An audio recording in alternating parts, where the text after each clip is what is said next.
नमस्कार दोस्तों, आप लोगों का स्वागत है आज की वीडियो में। आज हम देखेंगे ITR 1 कौन कौन फाइल कर सकता है और कौन कौन नहीं, ठीक है। और किस किस हेड की इनकम होगी तो कौन सी ITR जाएगी, ठीक है। पहले हम आते हैं कि ITR 1 कौन कौन फाइल कर सकता है। इसकी 4 कंडीशन है, चारों कंडीशन एक बार देखते हैं। पहले तो आपका इंडिविजुअल रेसिडेंस होना ज़रूरी है।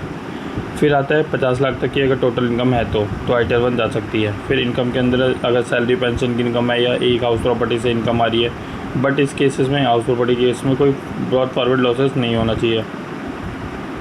फिर आता है सेविंग अकाउंट या इंटरेस्ट है अगर है तो, FD का इंटरेस्ट है तो, या कोई फैमिली इनकम है। एग्रीकल्चर इनकम अगर आपकी 5000 तक है तो ये टोटल इनकम जो भी आ रही है आपकी इस हेड के अंदर, अगर ये इनकम है तो आपकी ITR 1 जाएगी, अदरवाइज़ नहीं जाएगी। फिर फोर्थ वन आता है अगर लॉन्ग टर्म कैपिटल गेन अगर आपका 1,25,000 तक का है तो आप ITR 1 में आप शो कर सकते हो। बट कंडीशन है कि कोई फॉरवर्ड लॉसेस नहीं होना चाहिए, ना कोई कैरी फॉरवर्ड होना चाहिए, ठीक है। अब हम आते हैं ITR 1 कौन कौन फाइल नहीं कर सकता।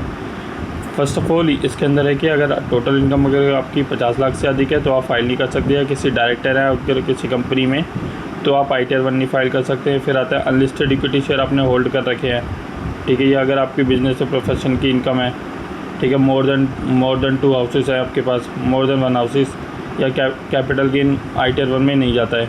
या अगर आपने फॉरेन इनकम या फॉरेन एसेट होल्ड कर रखे हैं, ठीक है, NRO या NRI हो, इस केसेस में भी आपकी ITR 1 नहीं जाती। एग्रीकल्चर इनकम अगर आपकी 5000 से अधिक है तब भी आप ITR 1 नहीं फाइल कर सकते। फिर आता है TDS डिडक्टेड, यानी कि अगर TDS डिडक्ट हो रहा है अंडर सेक्शन 194, ये कैश विड्रॉल का सेक्शन होता है, अगर आपका इस सेक्शन के अंदर TDS कटा हुआ है तब भी आप नहीं फाइल कर सकते, ठीक है। डेफर्ड टैक्स ई शॉप हो आपके पास, ठीक है, तब भी आप ITR 1 नहीं फाइल कर सकते, ठीक है। अब इसके अंदर आता है कि सैलरी प्लस अगर इंटरेस्ट की इनकम है तो आपको ITR 1 कर सकते हो। कैपिटल गेन है, मल्टी हाउस प्रॉपर्टी है तो ITR 2 जाएगी आपकी, ठीक है। Business and professional income ITR 3 है। प्रेजुम्प्टेड अगर इनकम है तो ITR 4 आप भेज सकते हो।